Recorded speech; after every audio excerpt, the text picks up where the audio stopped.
Hello বন্ধুরা, চলে এসেছি নতুন একটা হারভেস্টিং ভিডিও নিয়ে। তো সকাল সকাল আমি ছাদে চলে এসেছি কয়েকটা সবজি হারভেস্ট করব। তো ফার্স্টে এসে দেখি ফুলকপিটা খাওয়ার মতো হয়ে গিয়েছে। এটাকে তো তুলে নিতে হবে, কারণ গরম পড়ে গিয়েছে, গরমে কিছু সবজি বসাতে হবে, সেই জন্য এটা তুলে নিয়েছি। আর ফুলকপিটা তেমন বড় হয়নি, এই দেখো।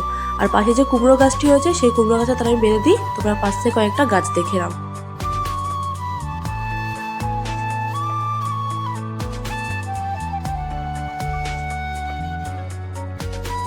আর এই যে মটরশুঁটি গাছটি দেখছো, এটাতে অনেকগুলো মটরশুঁটি হয়েছিল। আমার মেয়ে তো মটরশুঁটি খেতে ভালোবাসে, ওর জন্য একটা মটরশুঁটিও রাখতে পারি না, তো এই 3টে মটরশুঁটি পেয়েছি।